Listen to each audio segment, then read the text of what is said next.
여러분 한 주일 동안 안녕하셨어요? 뒤로 가시, 뒤로 가시. 한 주일 동안 안녕하셨어요?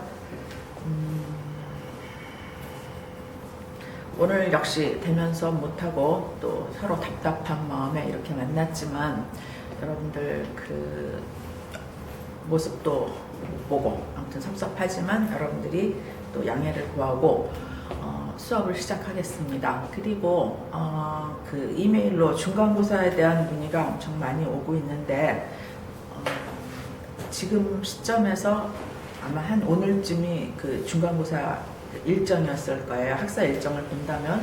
그런데 지금 상황에서는 중간고사를 뭐 학교에서 그 진행을 할 수도 없고 그런 상황이고, 이번 주 안에 학교에서 또 다른 그 행정실에서 방침이 나온다고 합니다. 그 방침 나오는 대로 여러분 확인하고 여러분께 알려드리고, 한마디로 이번에는 중간고사 보기가 어려울 것 같아요. 그래서 바로 그 기말고사 한 번으로 대체를 할 것 같은데, 그 당초에는 중간고사 40점, 기말고사 40점, 출석 20점 그렇게 그 통상적으로 진행을 해왔는데, 이번에는 그 유튜브에서 여러분들이 학번과 이름 그 출석해 놓은 그 출석 점수 비중은 아직 정하지를 않았고요. 그리고 기말고사로 대체를 할까 합니다. 그리고 기말고사, 중간고사를 보는 거에 대한 장점, 단점 여러분들 다 잘 알고 계실 거예요. 뭐 중간고사 안 봅니다 그럼 막 뭐 박수칠 그럴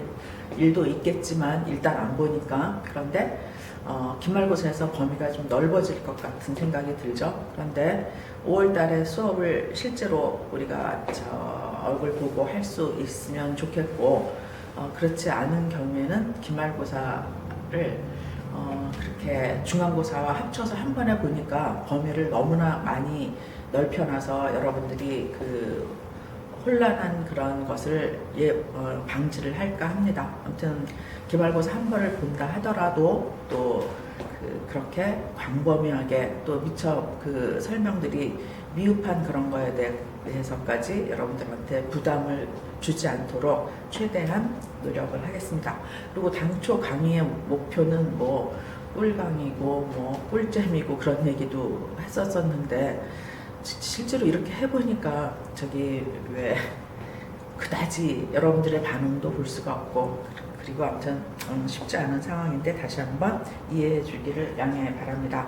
오늘은 지난번에 그 경관생태학 그 기본적인 그 아웃라인에 대해서만 설명을 했었는데, 오늘은 지난번에 빠진 내용들 세부적으로 한번 정리를 할까 해요. 그리고 오늘 수업은 경관생태학 이후에 생태보건학까지 그 시간이 허용하는 대로 진행을 하겠습니다.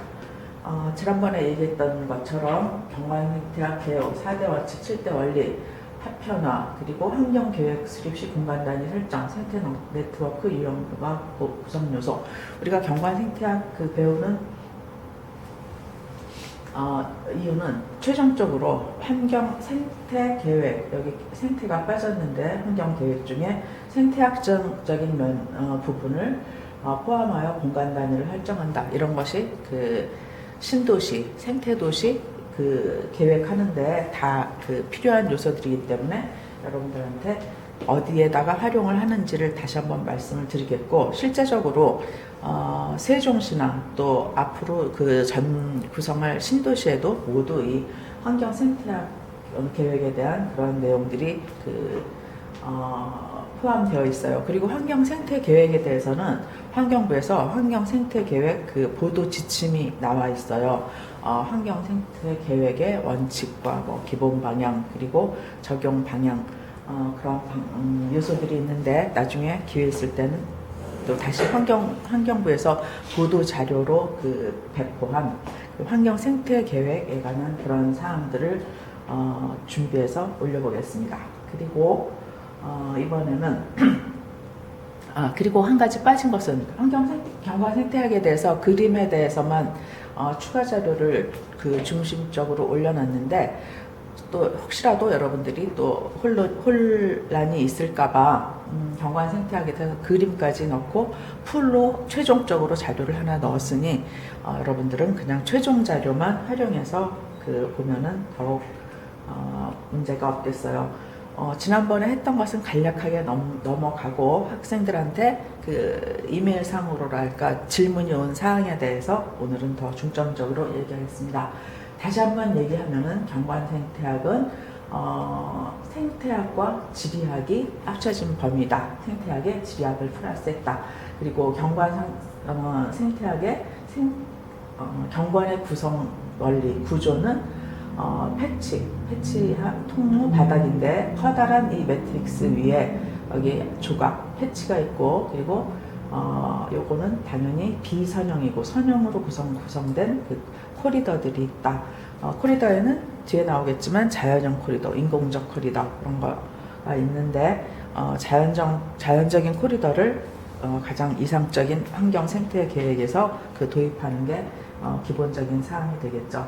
그리고 여기에 그 바탕 조각 통로에 대해서 좀 더 그 자세하게 얘기를 했는데, 지난번 통로에서는 연결 형태에 따라 면적, 선적, 점적 통로로 구분을 한다고 했어요. 면적이라는 것은 통로의 구성에 있어서 그 띠 모양으로 보다 그 면적이 넓은 그런 코리더를 뜻하는 거고, 선적이라는 것은 지난번에 얘기했던 것처럼 하천이나 그리고 인공적인 것은 도로나 그런 코리더, 그리고 점적이라는 것은 지난번에 징검다리 통로 얘기했었죠. 스태핑 스톤 그런 거 얘기했었고, 그리고 경관 생태학의 구조, 기능, 변화 세 가지를 연결을 해놨는데, 지금까지 생태학에서는 구조와 기능만에 대해서 우리가 검토를 했다면, 이번에는 변화에 관한 내용들이 경관 생태학에는 더 포함이 되어 있어요. 구조에 대해서는 생태계 구조와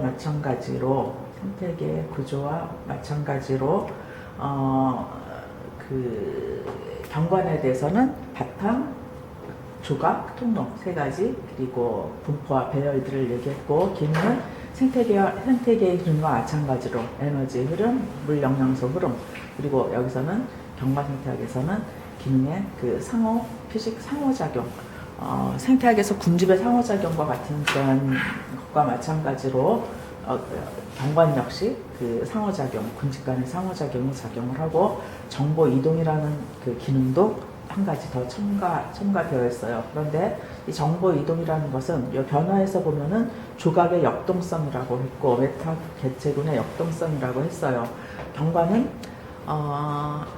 지리학까지 포함되어 있는 개념이라고 했잖아요. 근데 변화에서는 기후변화와 조각의 역동성, 메타개체군, 교란체계, 정보 분포의 변화, 이러한 그 역동적인 변화를 다루게 됐는데, 메타개체군이라는 것은 여러 번 말씀을 드렸지만 그 유전 정보를 교류하는 그 최상위 개체군의 집단, 그렇기 때문에 그 유전 교류를 하기 때문에, 정보를 교환하기 때문에 메타개체군이 중요하다고 지난번에도 말씀드렸는데 잊지 않도록 했으면 좋겠어요. 그리고 이번에는 경관의 기능 그리고 변화, 앞에서 그 설명을 했으니까 넘어가고, 변화에 대해서는 조금 더 구체적으로 얘기할게요.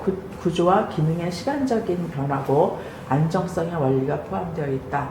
그래서 그 변화의 요인은 자연적인 원인은 화산이나 퇴적이나 천이라는 것은 시간의 흐름에 따른 종조성의 변화라고 얘기를 했었죠. 그리고 인위적인 변화, 생태도시 아까 얘기했었는데, 생태도시 조성한다든가, 그리고 또 택지 조성 같은 거 할 때 그 토지를 새로 조성하는 그런 그 단계가 있는데, 이러한 변화에서 오는 현상은 기후변화와 패치가 감소한다.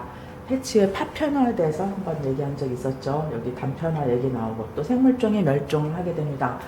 그래서 이번에는 경관 생태학의 4대 원칙 이렇게 해놨는데, 첫 번째로 그 패치에 관한 얘기를 했어요.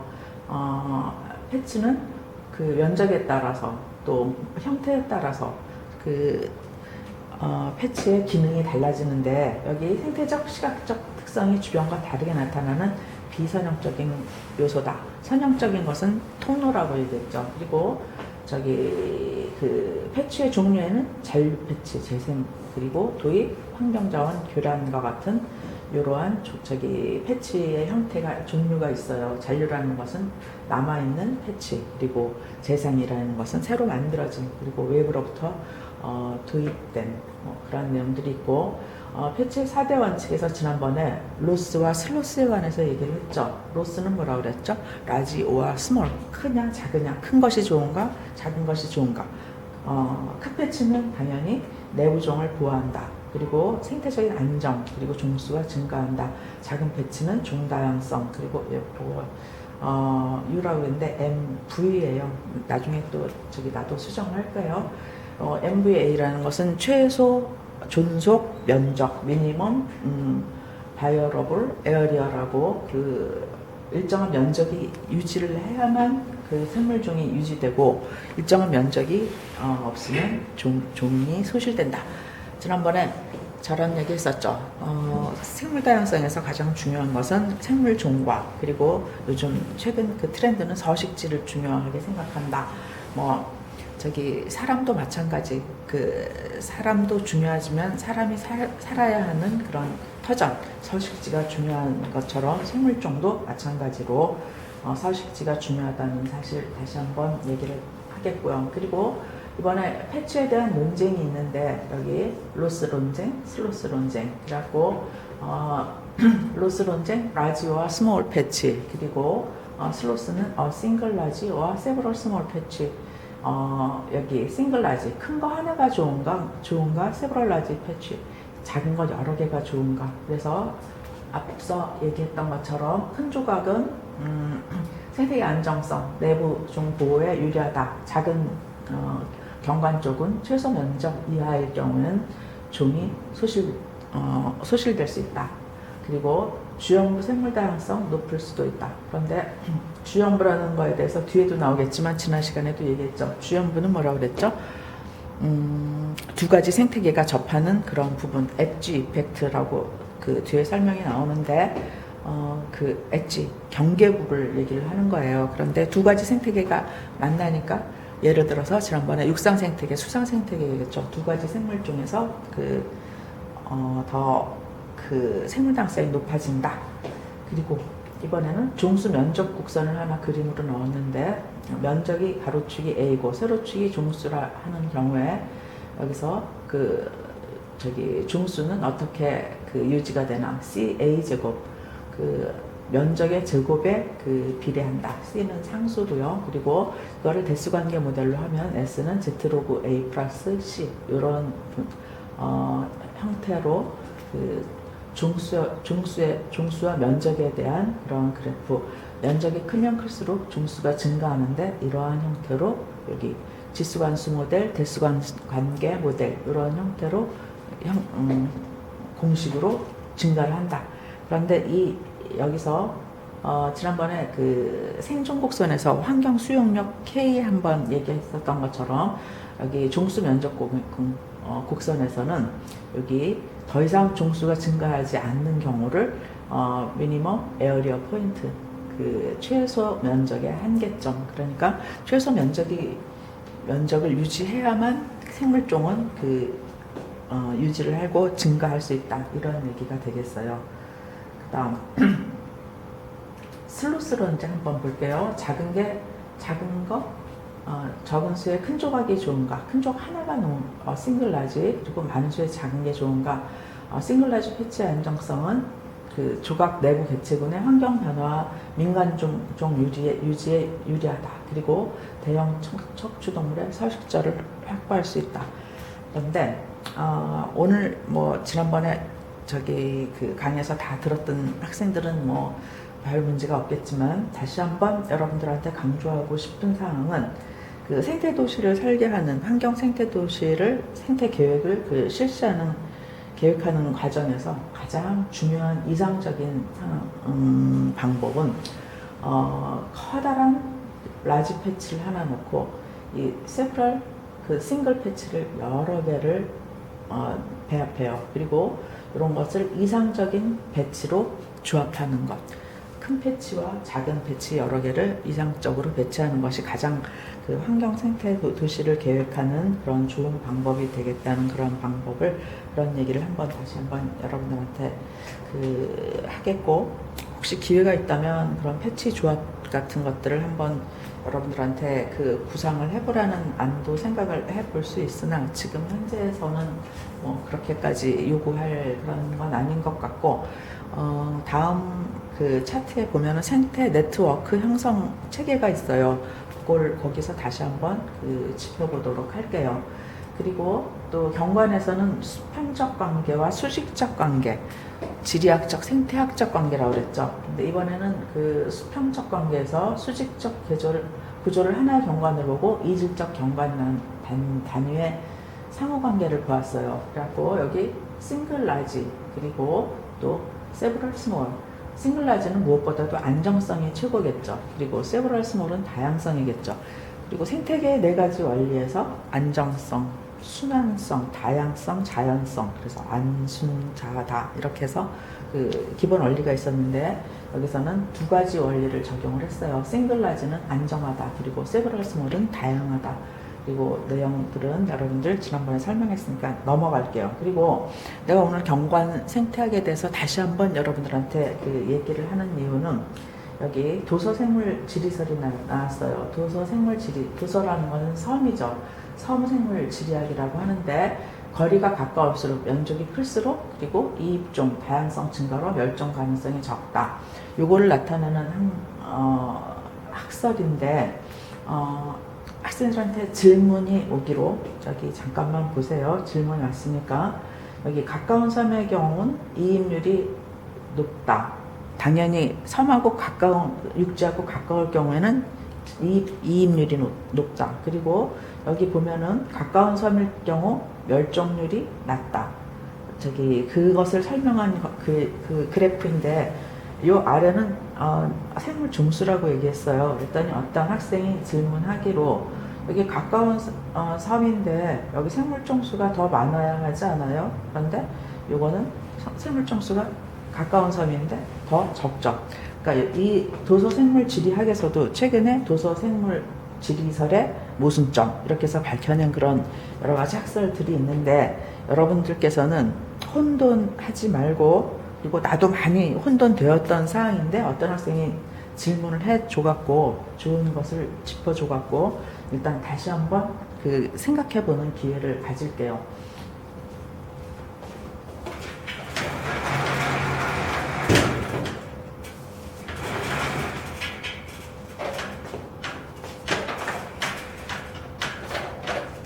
안 보일까봐 칠판에다가 미리 그려놨고요.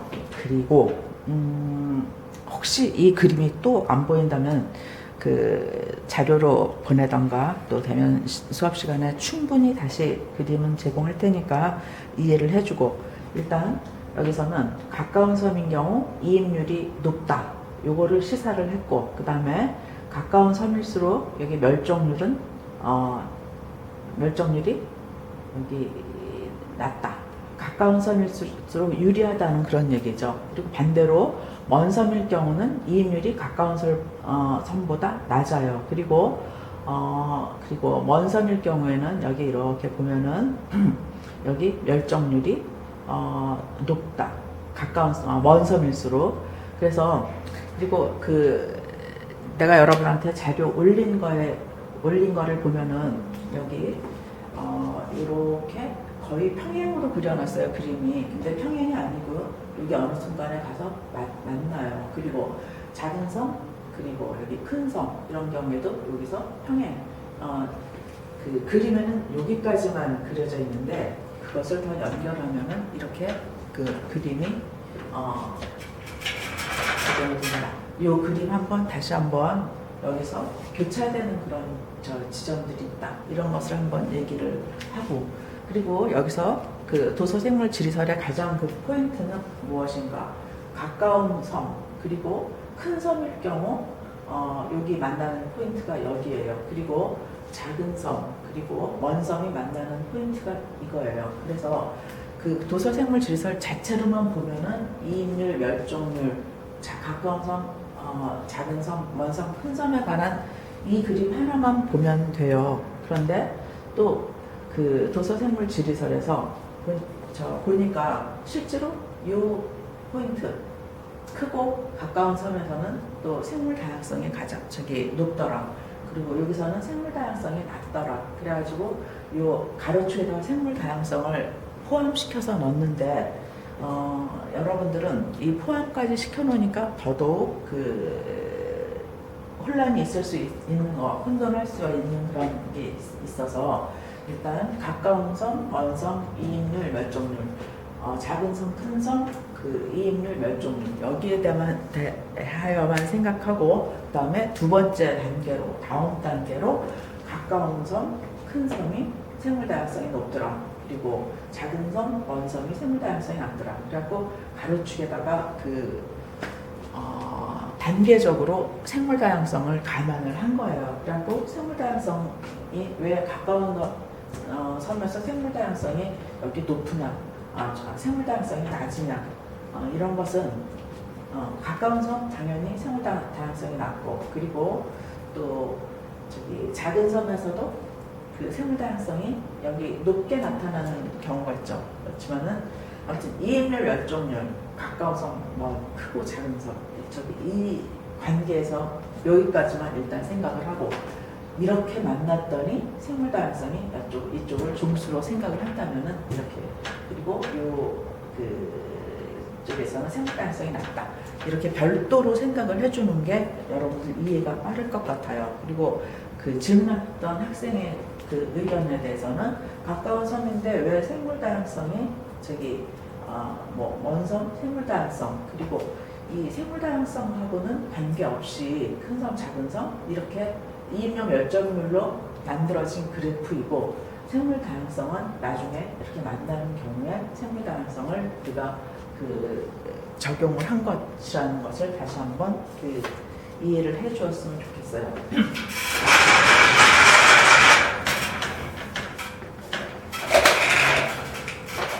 도서생물 지리설에 대해서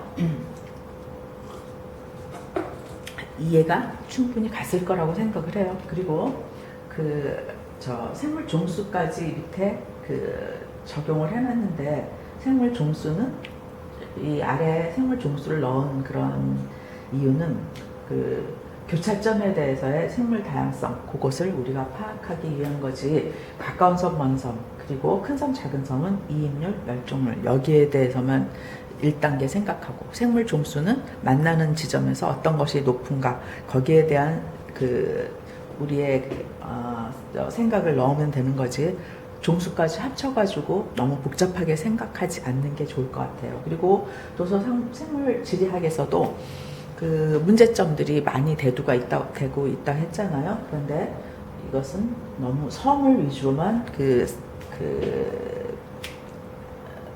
이론을 내세웠다.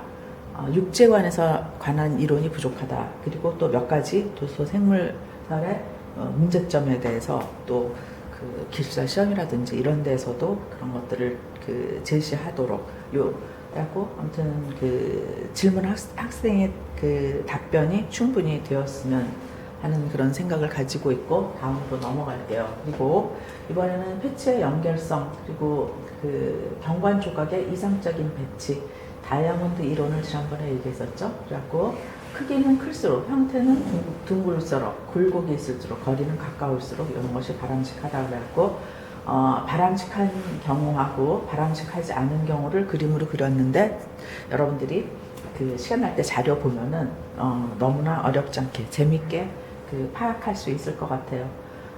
참고로 다시 한번 얘기한다면, 넓은 면적이 좋다. 그리고 같은 면적 시에는 면적이 하나일 경우가 더 좋다. 그리고 이렇게 가깝게 모여 있는 것이 좋다. 그리고 가깝게 있는 것이 좋고, 또 이런 경우는 모여 있는 것이 좋고, 그리고 연결시키는 것이 좋고, 그리고 타원보다는 둥근형이, 그리고 둥근 것과 굴곡이 있는 것에서는 굴곡이 있는 것이 좋다. 이런 개념으로 설계를 이어가면 될 것 같아요. 그 다음 코리도와 연결성, 지난번에 요 그림 빠져 있어서 다시 한번 얘기할게요. 코리도는 선상, 대상이라는 것은 대는 그 띠라는 얘기예요. 거의 면적인 요소로 생각하면 되는데 이질적인 서식처를 그 연결하는 생태 통로라고 보면 되고요. 그리고 코리더에서는 뭐 이동 목적이 계절적으로 또 행동권 내 그리고 분산 이런 이동 목적에 따라서 그 코리도를 이동을 할 수가 있는데 코리도에 기능이 있어요. 여기 서식처, 이동 통로, 장벽, 여과, 종의 공급, 수용. 그래갖고 모두 6가지 코리도의 기능이 있는데 처음에 이 파란색을 요걸 하천 코리도라고 한다면 이게 1번 하천에서 서식하는 서식 기능이 있고 그리고 하천에서 움직이는 이동 기능이 있고 3번 뭐죠? 그 코리도를 일종의 그 장벽이 되기 때문에 하천을 여기서 통과하지 못하는 경우에는 장벽 그리고 또 4번째 이 코리도를 통하여 필터링하는 효과가 있어요. 여과 그리고 5번째 종을 수용할 수 있는 종의 공급을 할 수 있는 여기 소스 기능이 있고 마지막으로 6번째 종을 그 수용할 수 있는 6번이 여기 싱크라고 해놨고 여기 소스라고 했으니까 6가지 잘 알아두세요. 그래갖고 6가지나 되니까 코리도의 기능을 기술하시오. 그런 경우에는 앞 글자만 해서 지난번에 얘기했죠. 서, 이, 장, 여, 공, 수 그렇게만 우리가 외워두는 방법도 있는데 또 그 공부하던 그런 사람들 얘기를 들어보면은 서, 이, 장 저기 그 시골 마을 가면 이장 어른 있죠. 이제 성이 사시라 치자면 서이장네 저기 그 여 딸이 공수 부대에 갔다 이렇게 해서 또 그 외우는 그런 방법도 있었어요. 그래서 그냥 편한 대로 서식, 이동, 장벽, 여과, 종, 공급, 수용 여기 공급과 수용, 소스와 싱크에 대해서는 혹시 이것도 헷갈리는 경우가 있는데 여기 공급은 화살표 바깥으로 공급한다. 수용은 여기 화살표 안으로 싱크 수용을 한다. 이런 그 생태학적인 기능과 맞물려서 서식처의 기능 잘 알아두세요. 그리고 또 구조의 특성은 넓은 폭은 양안이 다른 환경 특성 그리고 그 코리도는 긍정적인 효과, 부정적인 효과 그리고 지난번에 그 메타 개체군 조금 삐뚤어 붙여져 있는데 유전자 교류가 가능한 최상위 개체군 여러 조각 서식처 개체군이 연결된다. 그리고 최상위 연합 개체군이다. 그리고 소스 역할을 한다. 메타 개체군이 중요한 이유에 대해서 다시 한번 얘기를 했습니다. 그리고 이번에는 굴곡 효과에 대해서 잠깐 얘기를 지난번에 빠진 것 같아서 깔때기, 벤추리, 울타리 3가지가 있어요. 여기 깔때기 모양, 여기 울타리, 그리고 요거 벤추리 모양, 요거 울타리, 밖으로 벤추리 이러한 내용들이 있습니다.